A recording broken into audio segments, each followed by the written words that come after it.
Hello, LinkedIn. We are here for part 2 about how to get into RPO. And if you were with us last week, we were covering off, why do it? Why RPO? Why are contingency recruiters? Why are, yes, there's a move to exclusive. Yes, there's been, transition to retained. But RPO is turning out to be kind of that next step in the journey for many, many agencies. So I'm joined today with two people who've been there, done that. You may recall from last week, I'll let them introduce themselves.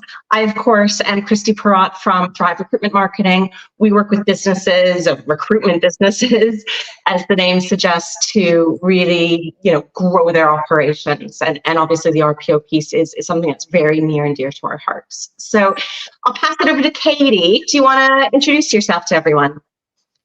Hi everyone, I'm Katie from Cummins Mellor. We're a second generation family business based in Lancashire, and we've gone through our first RPO journey recently. So I've got some stories to tell about the realities of bringing that into the business. Cool. Brilliant. And Paul? I jumped straight in there, didn't I? I've just realised my head leans naturally to one side rather than the other. Anyway, there you go.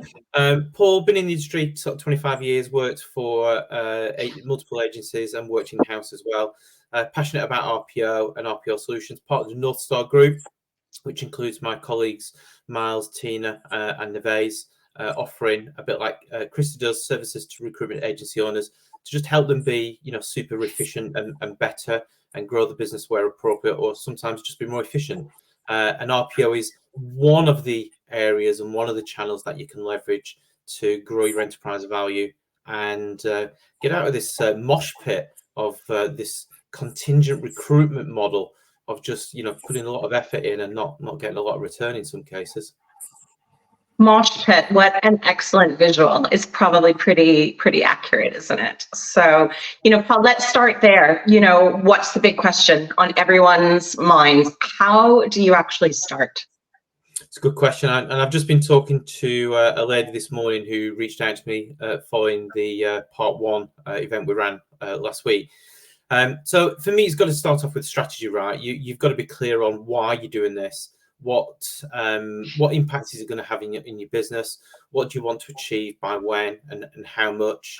So I think that why bit is really important. So being really clear on how this impacts your brand, how you may take your brand to market, whether you need to set up a different brand, a separate company, whether you're going to trade under your existing brand, how this fits into your business operationally. Are you set up to do delivery, or are you, maybe 360 with no delivery? How will this affect your people, right from sort of training and development, but through to comms and remuneration? So your pay and reward structure is going to look differently. Your career map is going to probably need to be changed. And Katie mentioned last week about this is a great opportunity for people, specifically people that are really great at delivery, want to move into something more strategic, but don't want to do sales.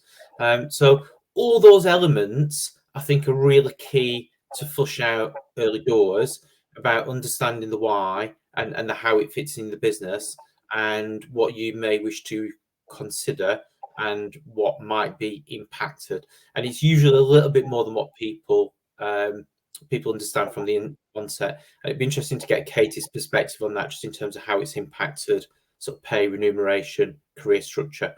The second element, which is a really key part for me, once you've done that strategic bit, is this customer segmentation. So we start with this for one real purpose. You'll have a 60 to 75% chance of selling a new service to an existing customer where you've got a sort of trusted advisor level relationship and above.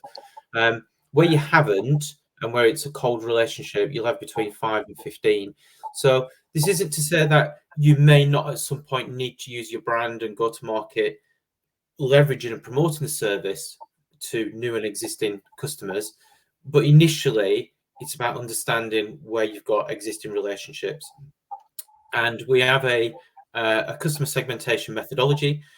We always start with this because it helps us identify where we may go hunting first. and I'll come back to this in a few questions time on the LinkedIn Live. So segmenting it into 3 ways: understanding what opportunities you get out of the customer, where your existing relationship is at. Katie's nodding because she's familiar with this. And then lastly, where is your customer going? So it's understanding where to put your time and where you're going to get something back for your effort. So it's that time versus return on investment. So segmenting your customer base, regardless of whether you do RPO or not, is something that I've been passionate about. It's something that I'm passionate about now. And even the agencies that we work with now through the RPO program, the most common feedback we get is that regardless of whether they sell RPO solutions or not, that customer segmentation exercise tends to be something that they adopt and instill in the business, and it becomes like an annual team event in terms of just re-looking at it all. But it's a great exercise, and it just helps you understand why you've got what relationships and where the customer's going. And that's super important, because the one thing recruitment agency owners haven't got is spare time. And the one thing we don't want people to do is go down this journey and chase shadows. So starting off with your existing customer base is really important. And the last bit I add is, throughout that process, if it transpires you haven't got enough relationships at the right level, then at that point you probably need to pause. And your initial plan needs to be about developing those relationships, because, as I said, you've got your probability of converting some business is a lot less if you haven't got those strong relationships there to go at first. And there's lots of examples I can share about building customer relationships up from scratch and getting to sort of trusted advisor level without being a supplier, by the way. But this bit is really, really super important in terms of step 1.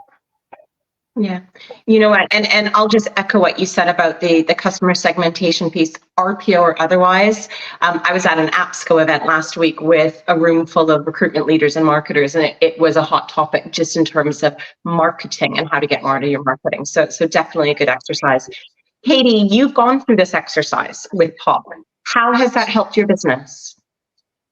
So in terms of the first RPO that we did, we're kind of the exception to the rule because it was a brand new customer. But in terms of incorporating RPO into our strategy moving forward, the customer segmentation exercise has been really, really important, because it's made us really question who our clients are, what is the quality of the relationship, how senior is the relationship, and also, is there a need, and is it realistic that these customers would actually use an RPO solution?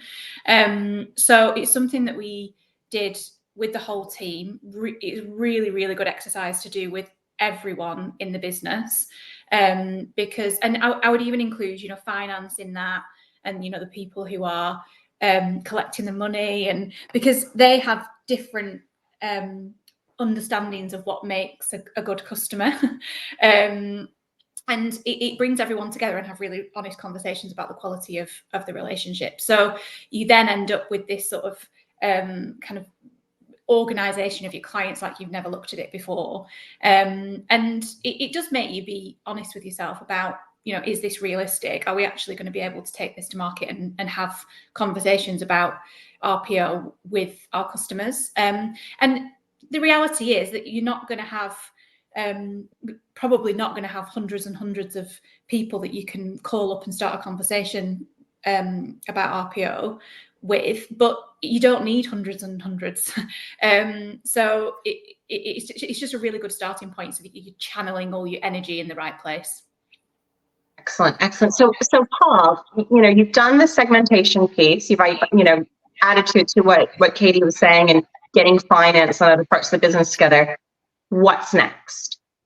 So the next stage is designing the minimal viable product, so your service offering. So I put this into 5 key categories, which is, or buckets as I call them, which is strategy, attraction, sourcing, selection, and onboarding and offboarding.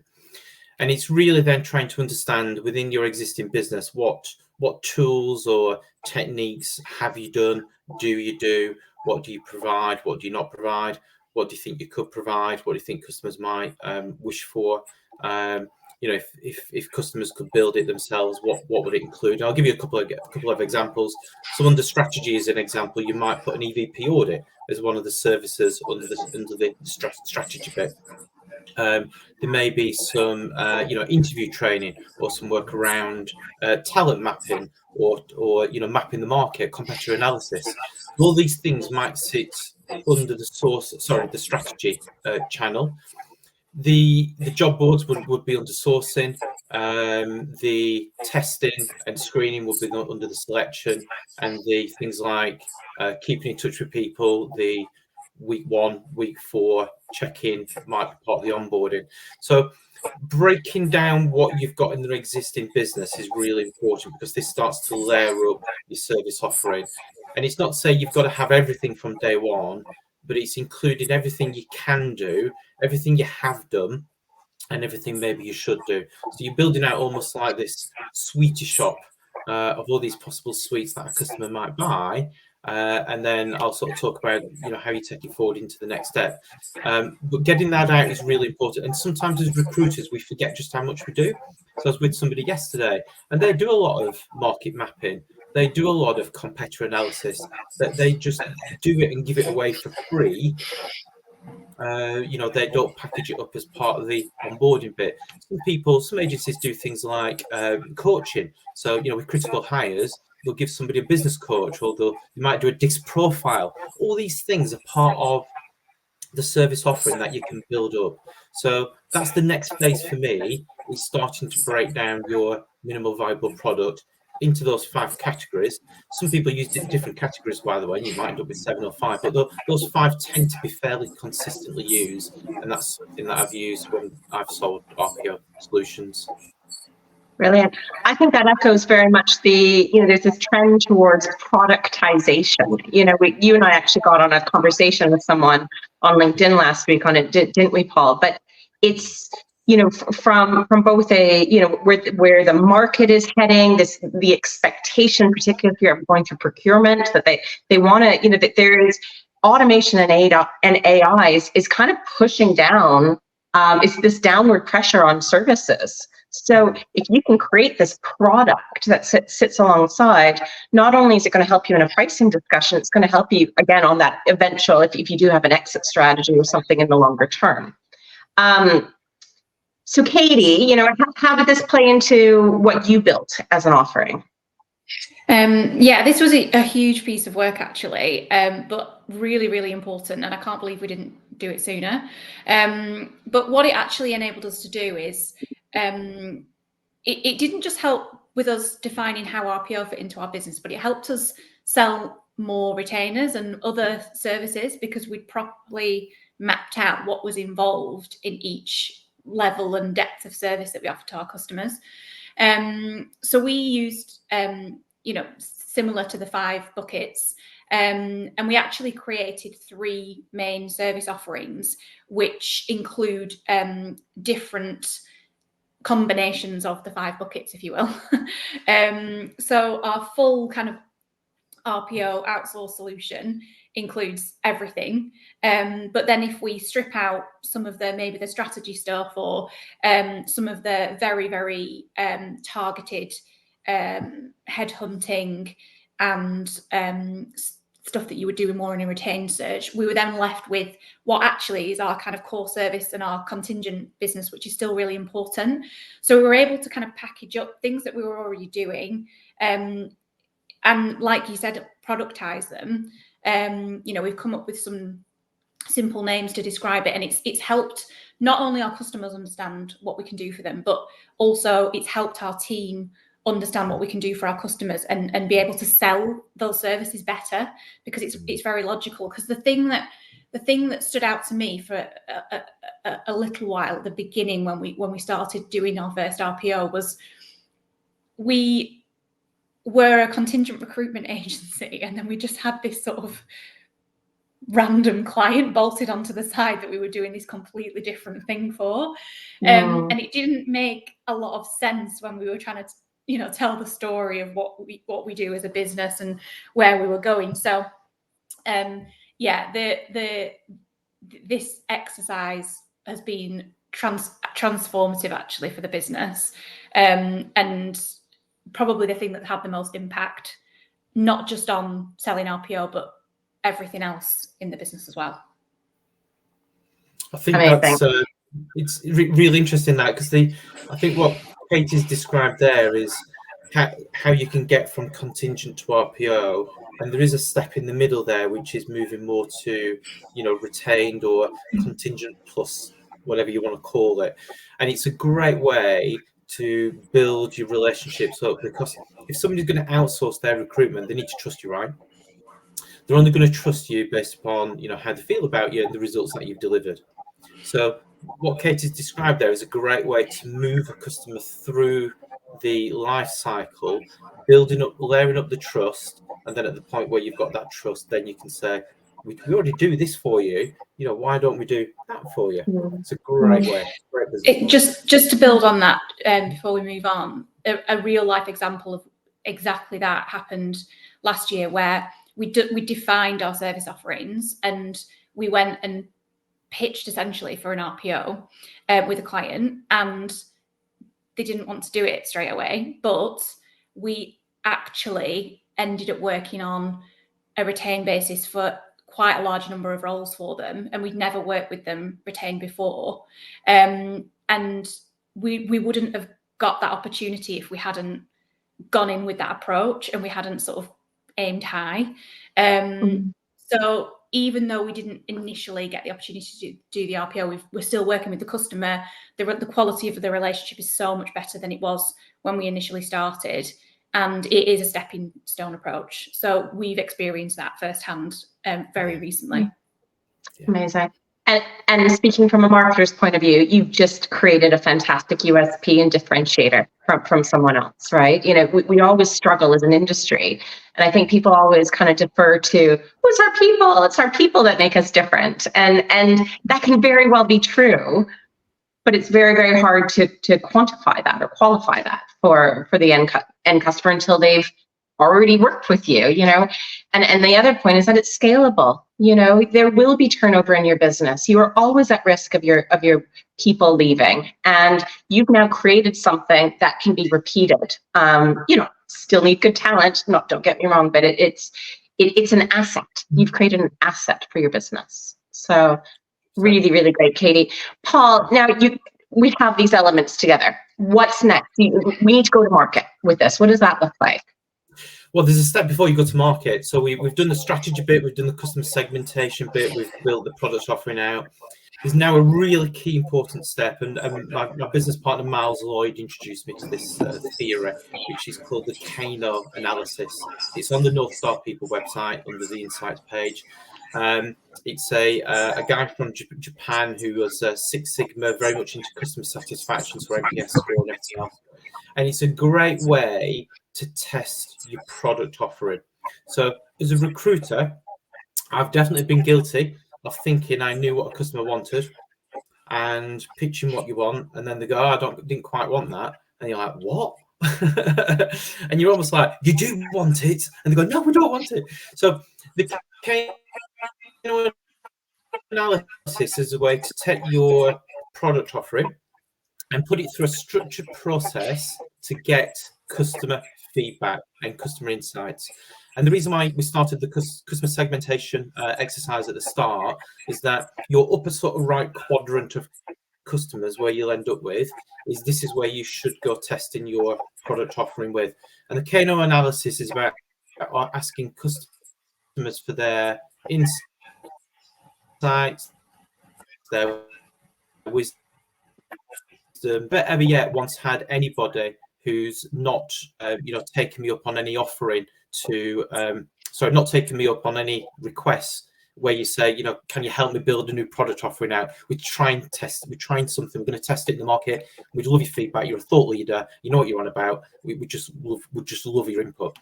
Normally people give you that. So you test the product offering, and from there you score it in a methodical way, and you end up refining your product offering. So this is about beta testing, but it's beta testing with your customers. Usually a minimum of 20 customers.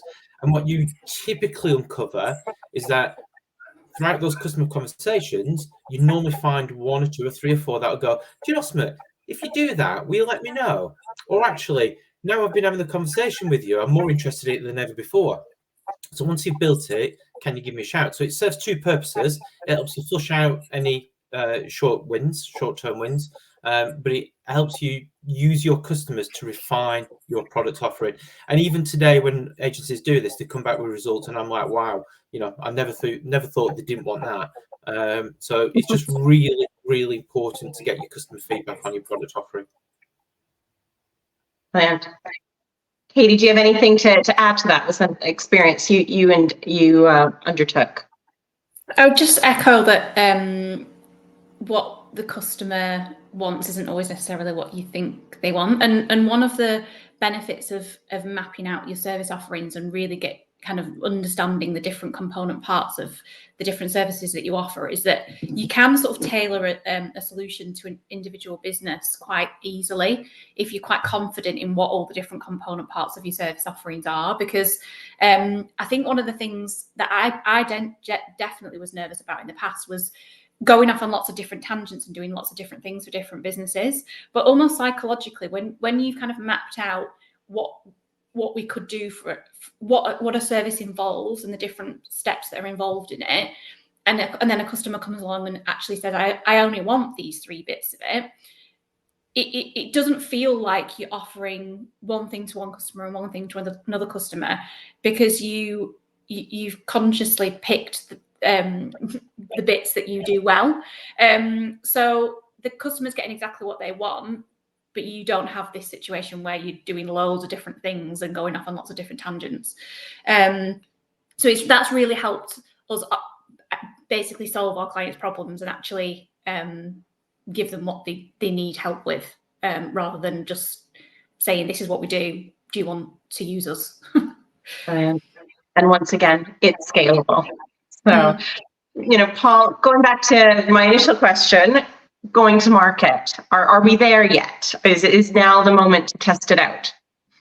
Yeah, so you've absolutely. So now you're looking at your customer base, right? So I mentioned this at the start. You've got a lot higher probability of selling to an existing customer than a new one. So this is where that customer segmentation map that we would have done right at the very start of the process comes into its own.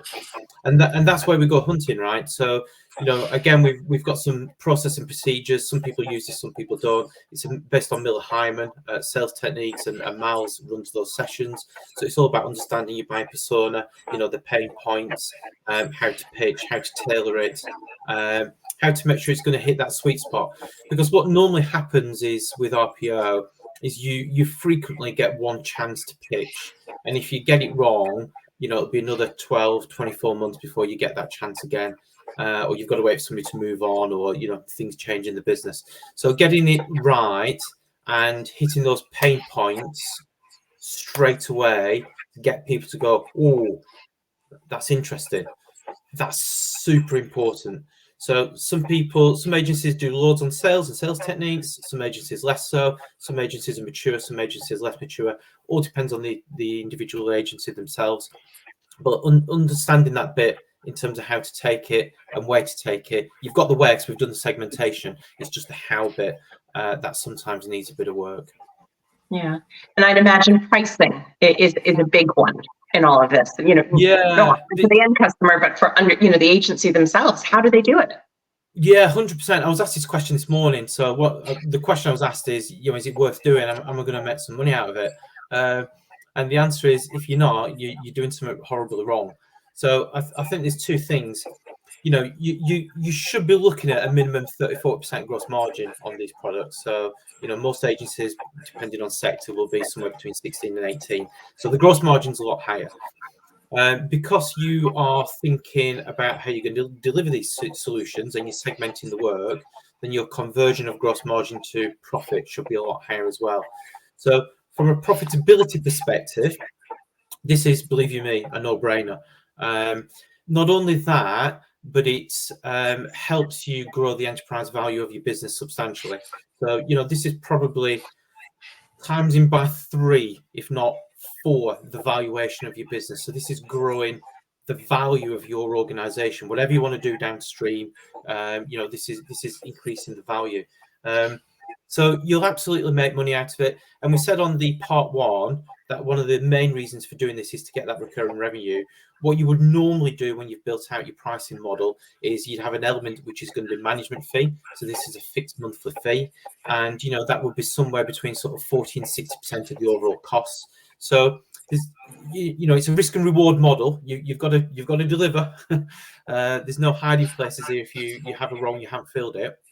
But this gives you your recurring revenue, and it gives you a means to probably make twice as much gross margin and probably twice as much EBIT, if I'm being really honest with you. Amazing. And just to echo that, what your point about the exit valuation figures and multiples, there's a fantastic presentation that Trowers and Hamlin's legal advisors to recruitment M&A that they put out every year. They do a presentation, and RPO / mini RPO features on this list as one of those key elements that gets those multiples up. So yeah, it's backed up that point on it. Sorry, just quickly add, Christy.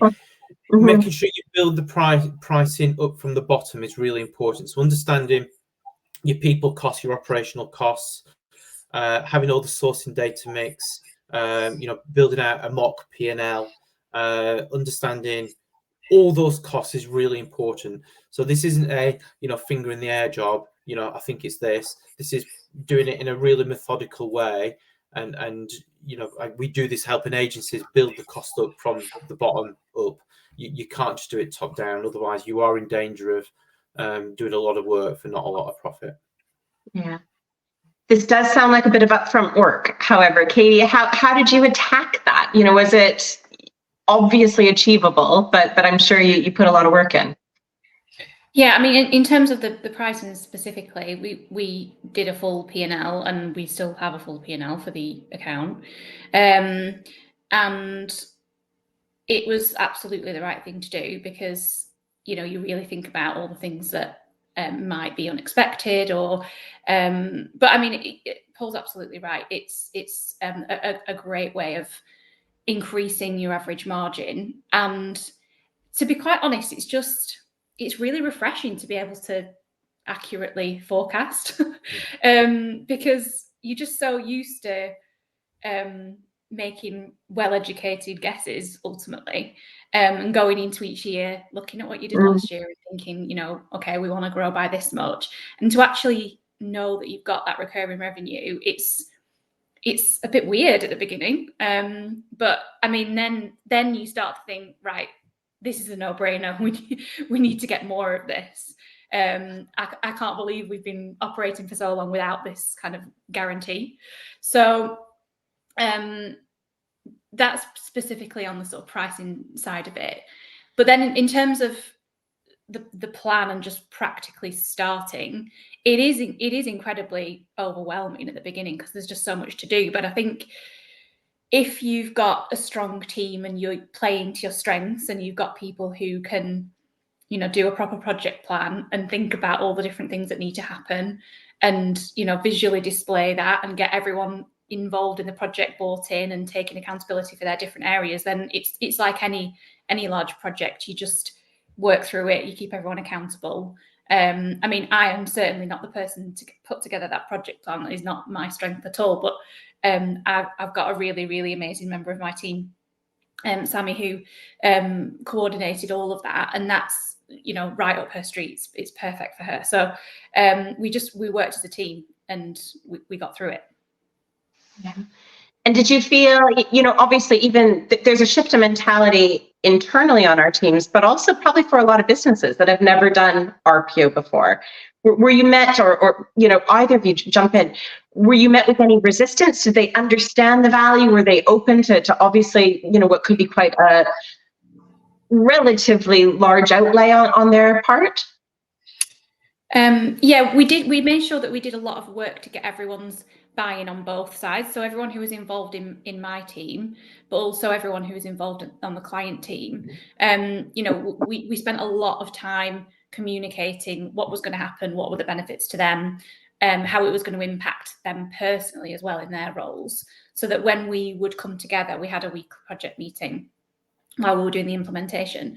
And when we came to those meetings, we could make sure that everything that needed to have been done that week had been done, because you can imagine, can't you? You can just picture it. The enthusiasm maybe at the start is really high, and then as you kind of go through, people kind of lose a bit of interest. But that didn't happen at all with us. But it's really important to keep that kind of, you're genuinely working as a team with the two businesses, and you've got to lead that. You can't just take it for granted that everyone's just going to do what needs to be done. Paul, anything to add there? Yeah, I think so. I think one of the key steps here is around building a business case for organisations, and RPO rarely gets accepted if there's not a compelling business case. And yes, it can be on the quality, it can be on the speed of hire, but the costs are typically one of the main drivers. So I think from memory that accounts for about 40 to 50% of all decisions on RPO. So it is quite a weighty one. So getting the costing right is really important. You can't do that unless you've done a proper audit of an organization. So going through an organization in a forensic manner, right from start right through to finish, is key, because that will help you build the business case.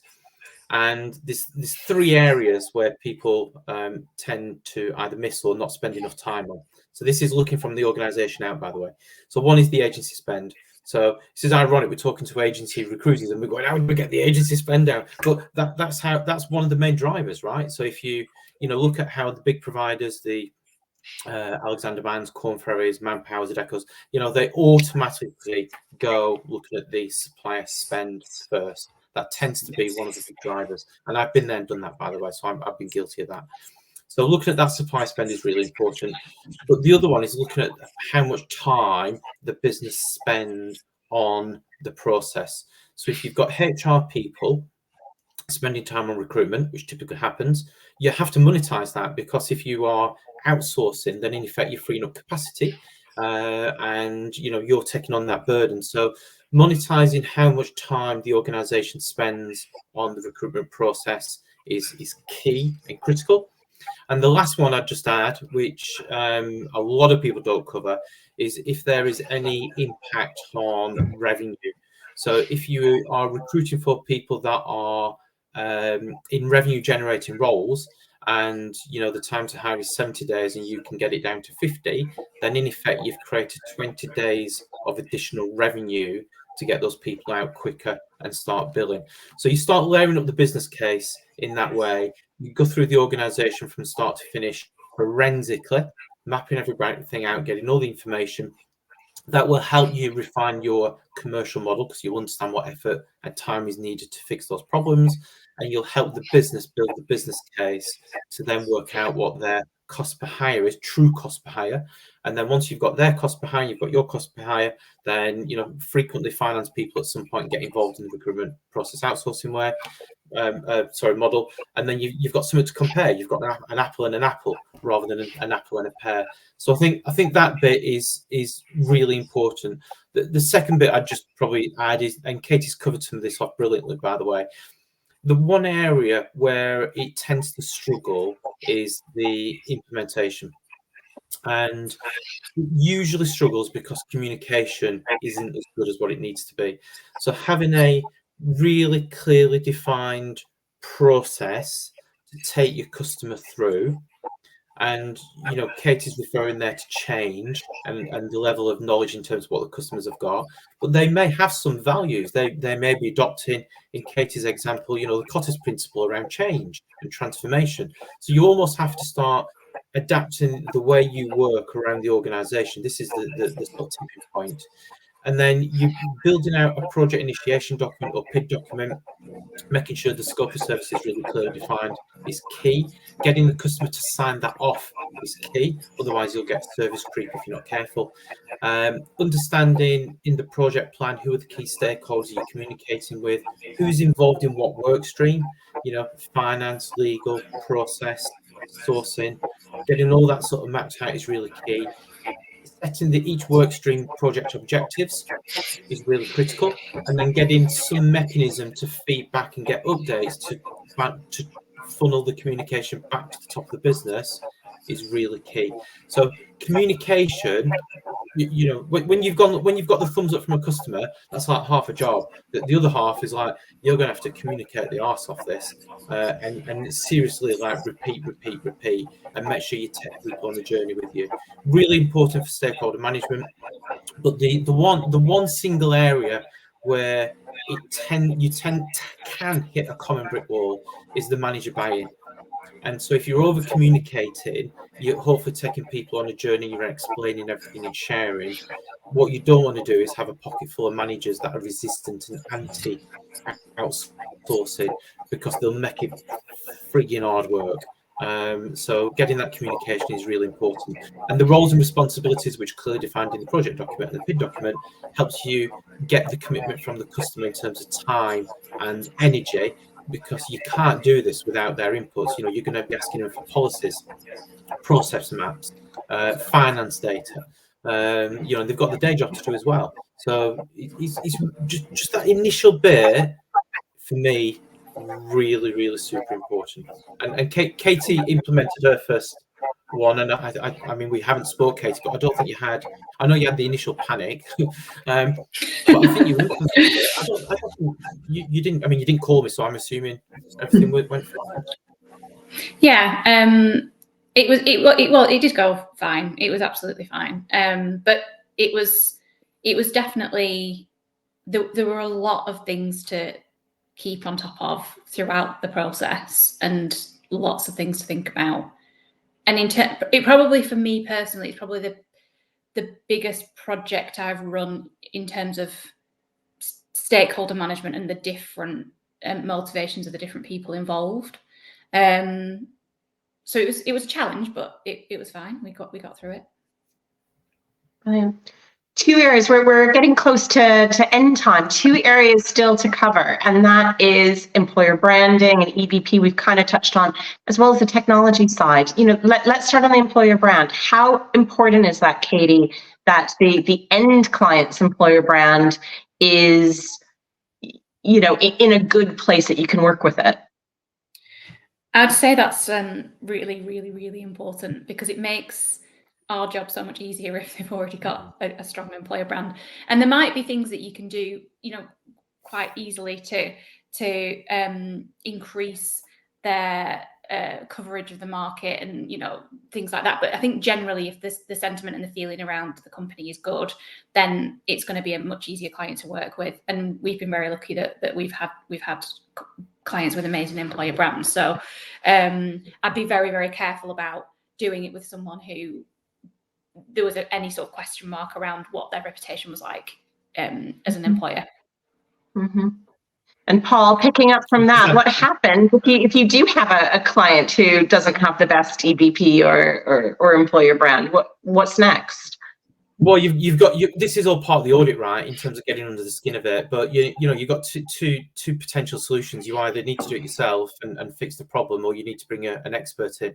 When agencies are starting off on this road, if they haven't got somebody who's proficient and an expert in that area, Katie was in a different place. She had you know, somebody who's really good at this sort of stuff. You've got to outsource, right? So this is, you know, you wouldn't wish to start this yourself. You would just outsource it and get it off your table straight away, and bring, you know, somebody like a Thrive in to do that for you. Well, I'll just give you a statistic which Alexander Mann quote. It's on the website. 75% of active job seekers are likely to apply for a job if the employer proactively manages the brand. I think that's a material number for me. So getting this bit right is really important. And the last bit I'd add, your internal business case for the organization will be built around doing direct hiring. If you haven't got something to plug in to enable you to direct hire, you're not going to do it, and your business case will fall at the first hurdle. So this is key to driving agency usage down and direct hires. Absolutely critical. Yeah.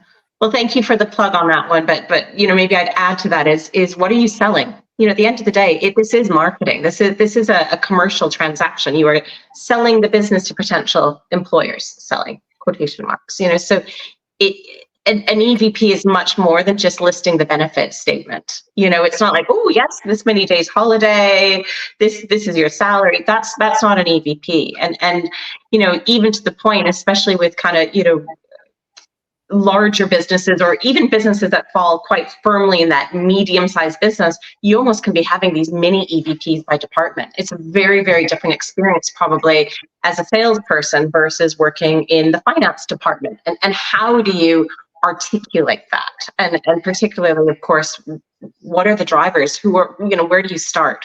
What are the most critical hires you need to make? You know, volume versus one-off hires potentially, and how do you tackle that? So yeah, that's something that we actually will work with a lot of agencies, white label ourselves into them, so it actually looks, you know, it looks like you're the one delivering it, adds to that value and that full offering. Yeah, totally agree. So don't want to miss out on technology, because that is so important. Anybody who knows me knows that I am a bit of a crazy person when it comes to recruitment technology and CRM marketing. And particularly when we talk about this, it's, you know, stop being on this roller coaster of like one-off hires and going out and sourcing talent every time you have a new role. How do you, you know, curate and then engage those talent pools over the long term? And that to me feels like a really, really big part of this, because it's, you know, you want to create some legacy value to that end client. So what does that look like to achieve this? Katie, do you want to share what you did? Because I think my answer would be slightly different to yours, but yours is the quicker and easier one, I think. Yeah, so we'd recently changed our CRM. We use a CRM called Firefish, which we're really happy with, and we realised that the service that we were going to be providing to the customer, we could do through Firefish. So we didn't have to do anything too dramatic with our technology, but we had to learn how to use it in the sort of RPO way.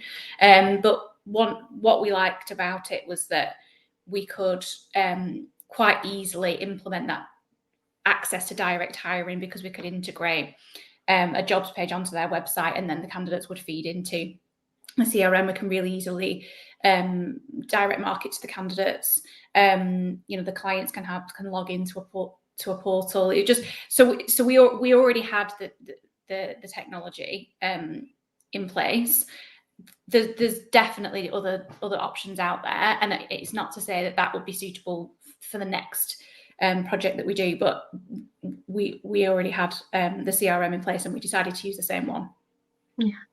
Can I add to that? I did know that Firefish, I didn't know you were on them. I know that this is one of their features that they offer.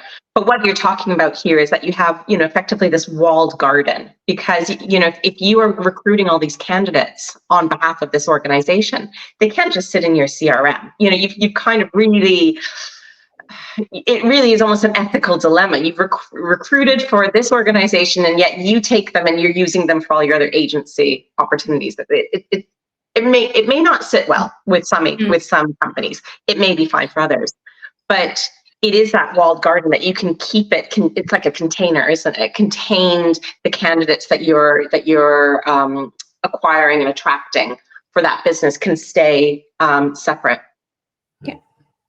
Yeah, and they can log in and look at them all if they want to. Quite often they don't, but if they want to, they can. Brilliant. Paul, what do you have to add to that? Well, that's the quick and easy way. If your CRM's got that functionality, and Katie was fortunate enough that she didn't have to go through a transition. Some CRMs won't give you that functionality, and equally some organisations want something which is not just a container, but it's a container in a completely different room. So I guess it comes back to the customer needs. The more you can provide a technology solution and create, you know, an applicant tracking system, ATS, or something bespoke for them, then it's just creating more stickiness with the customer, because you're doing all the recruitment, but you're providing the technology as well. And when I was at Interquest, you know, one of the things we did in this RPO space is we would sell in an ATS, so the customer would buy the service from us, and they'd buy the ATS as well. So you're creating like the ultimate, you know, stickiness with your customer possible, and making it as hard for them to leave as what you possibly can, if I'm being honest with you. And yeah, you're just in control of everything, but equally on the hook, you have to deliver. So it's that risk and reward model. So yeah, two ways of doing it, but you typically cannot deliver an RPO solution without some form of technology. And there's loads of stuff that you can plug and play. It's not as complex as what it was sort of 10, 15 years ago. These things are easily deployable now. Yeah. And Paul, just to add to that, do you find that obviously a lot of businesses will already have, I'm talking about the end client, we already have an ATS in place. Do you find a lot of RPOs will then adapt and work within their system? How does that work?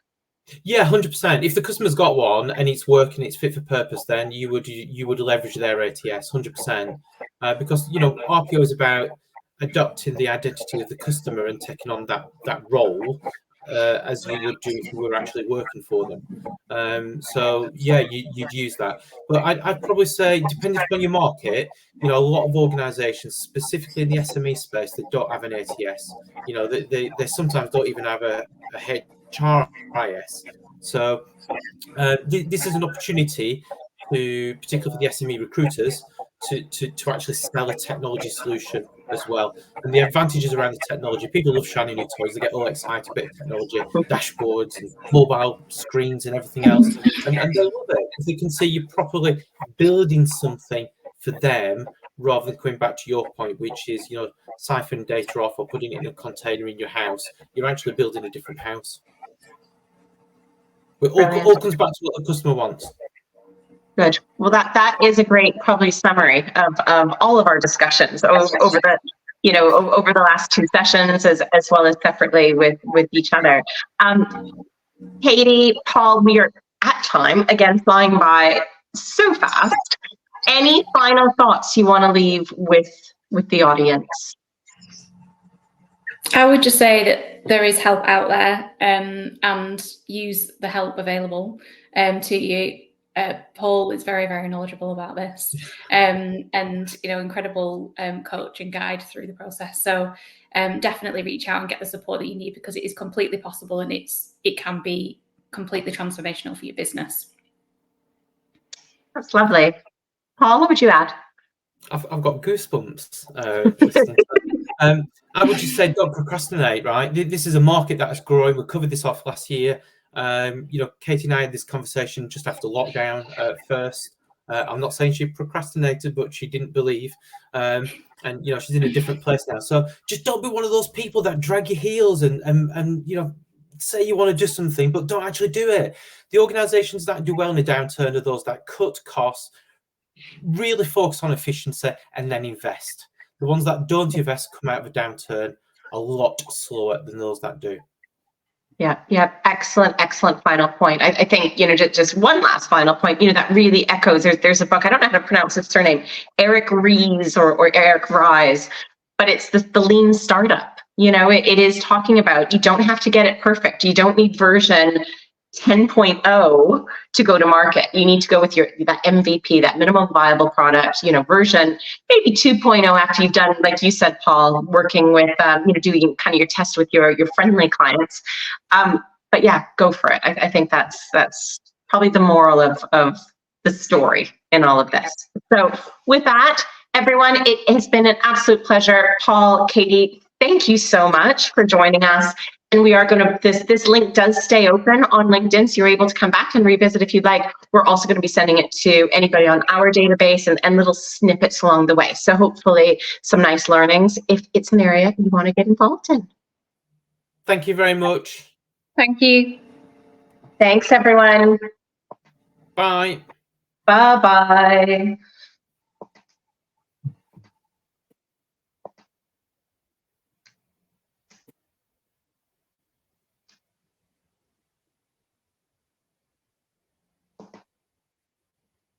That's not going on.